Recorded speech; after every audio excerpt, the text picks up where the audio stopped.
This is the Jocko Underground Podcast, number 117. Sitting with Echo Charles, EC, Echo Charlie. Yeah. How you doing today? Good, Jocko. Thanks for asking.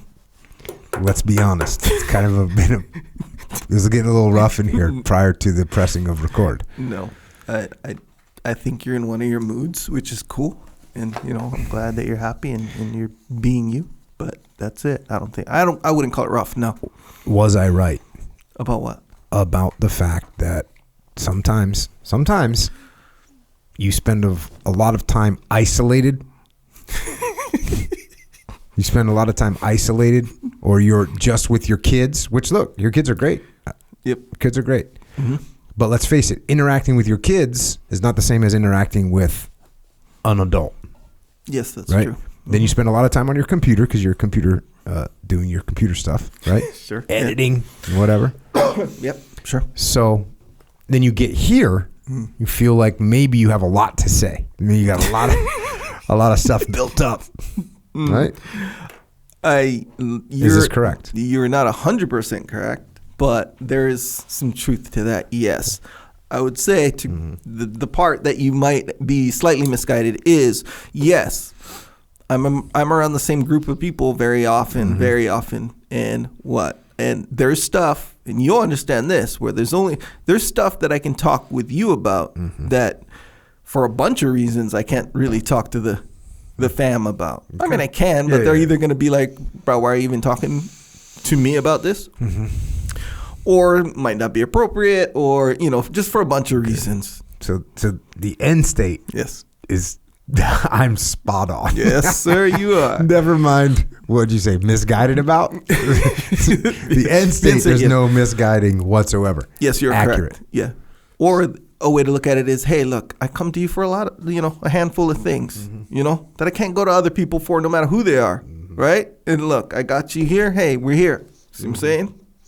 We're gonna get full credit, full advantage, of the scenario. Yes. So in that way, yeah, you're correct. Okay. Well, that being said, I wanted to talk to you today about defense mechanisms. Good thing to discover. Not discover, but good thing to explore. Yeah.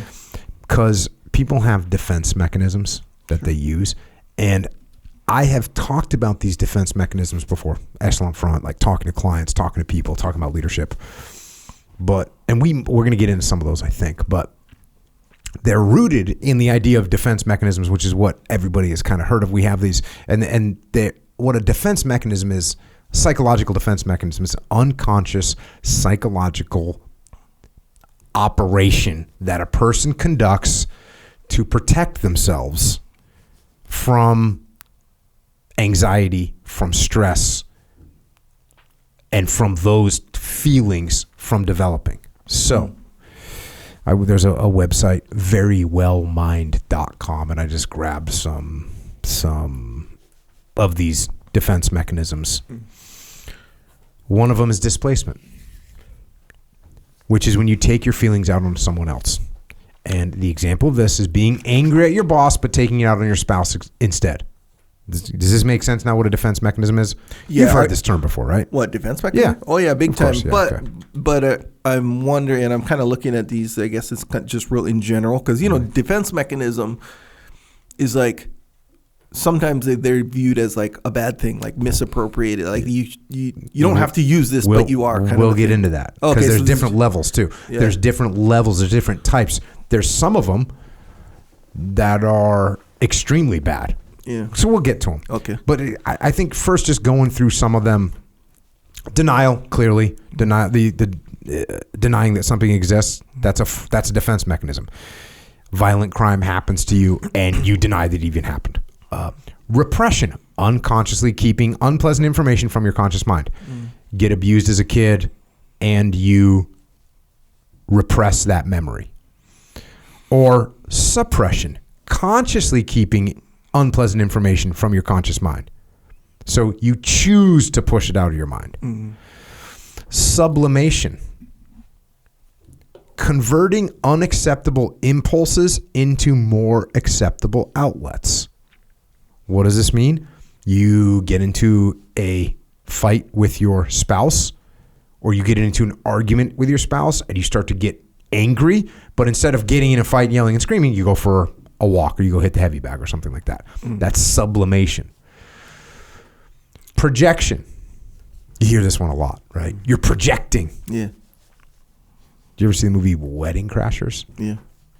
Good use of the word projecting in there. You're projecting. Which I don't remember that part. I can't remember the context of it. I just remember it being funny. Yeah. Assigning your own unacceptable feelings or qualities to others.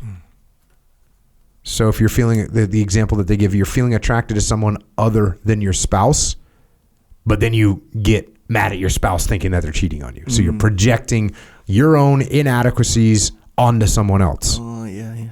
Okay. Intellectualization. God, butchered that one. Intellectualization. This is thinking about a stressful thing in a super clinical way. Kind of an interesting one, right? Yeah. And the example here is losing a close family member and staying busy with making necessary arrangements instead of feeling sad. Rationalization, justifying an unacceptable feeling or behavior with logic. And they give a good example for this one. Being denied a loan for your dream house, then saying it's a good thing because the house is too big anyways. Right? You're just rationalizing. Regression, reverting to earlier behaviors, hugging a teddy bear when you're feeling stressed like you did when you were a child. Reaction formation, replacing an unwanted impulse with its opposite. So being sad about a recent breakup, but acting happy about it. So those are just some examples, and there's a lot more. But to your point earlier, your suspicion was these can have a negative connotation. You are correct. So there's I think these were level 1 pathologies. These are pathological defense mechanisms. So these are bad. These are as bad as it gets. One is delusional projection. These are where you are projecting on someone a complete delusion.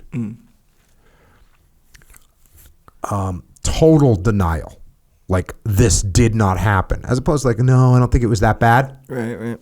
But no, that didn't happen. Total denial. And then one is distortion. This is a gross reshaping of reality. So these things are pathological. Like these are going to be extremely problematic for the person that is experiencing these things. And then the next level they have is it's not going to be a pathology that's going to cause you significant duress or issues, but it's definitely a problem. They just called them immature.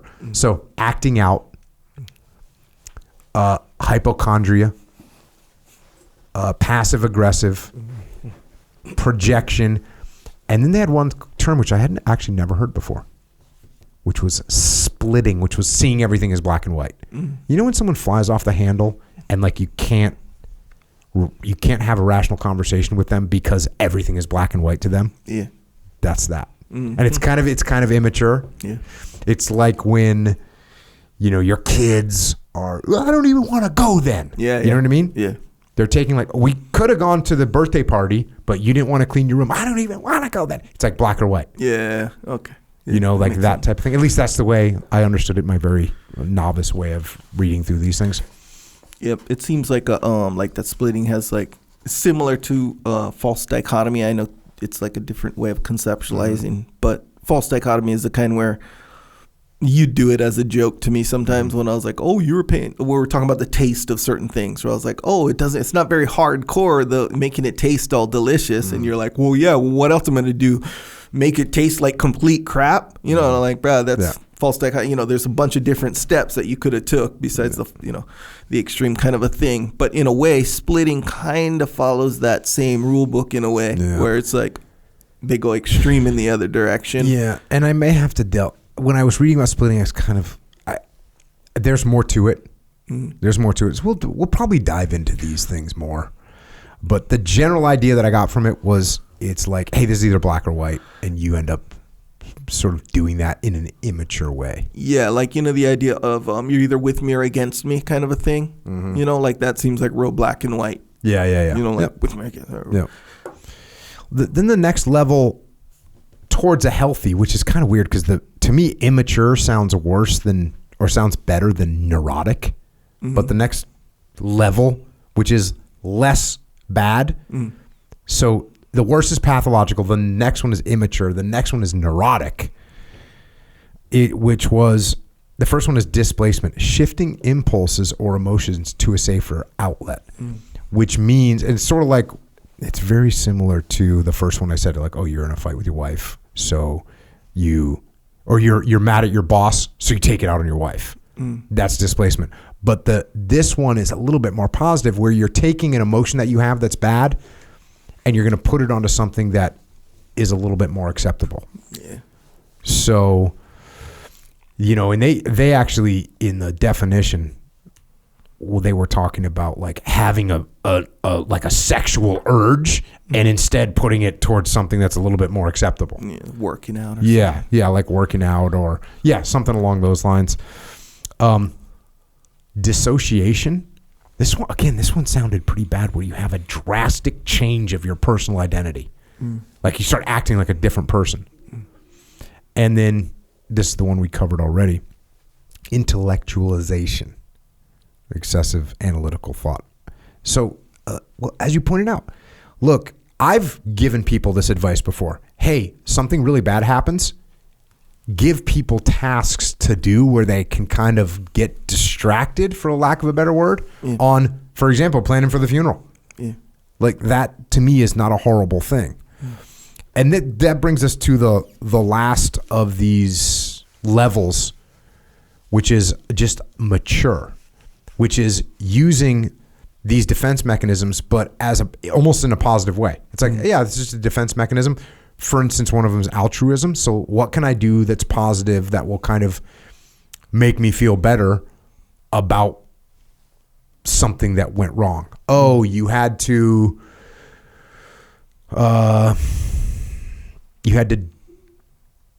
take your kid to the doctor and they were mad about it. You know what? We're going to take you to the ice cream store too. You know what I'm saying? Like doing something nice. And on a more extreme way, let's say you owned a company and you were, you did something went bad with your product. And so you donated a bunch of money kind of altruistically. Humor, right? Humor is a good little defense mechanism that we use sometimes. If somebody picks on you, you kind of make fun of yourself. A little self-deprecation. I think that's cool. We already talked about sublimation. Like you mentioned, we're going to work out. Instead of getting mad, we're going to work out. Instead of getting angry and frustrated and maybe lashing out at a person in a violent way, you go train jiu-jitsu instead. Yeah. And then suppression in a positive way. What suppression means is not I'm suppressing the fact that I was abused as a child. No, it's, hey, you know what? I'm going to consciously decide that I'm not going to get emotional right now because I've got to deal with the situation at hand. Yeah. So that's actually a mature thing to do. Yeah. Hey, I can't freak out right now. I'm mad, but I have to deal with the scenario that I'm presently in. Yeah. So these defense mechanisms are present, and just if you take them to an extreme, they can be really, really bad. If you use them correctly, then they're not necessarily bad. But if you can understand them and understand that other people might be doing these things, it can help you get through some sticky situations. Now, when I think about defense mechanisms, I think about them, and I'm not sure, I need to study them more, but there's some defense mechanisms that people have that they utilize from a leadership perspective. I'll give you an example. Browbeating. Have you heard the term browbeating? You've heard me talk about it, but is that a normal term for people to hear? Browbeating? No, I only heard it from you. Okay. So browbeating is, for me, a defense mechanism that echo when you question me about, hey, what can we record at 11 instead of 10? And you kind of question my authority. So what do? I browbeat you. You don't even understand why we got to be there at 10 because all you have to do is go in there and press record. This is ridiculous. You be there at 10, like I said. So you see what I'm saying? It makes you throws you off. You don't even want to. You don't want to question me anymore. So I use, as a defense mechanism, I use this browbeating. I kind of use this hyper aggression, not overly aggressive where...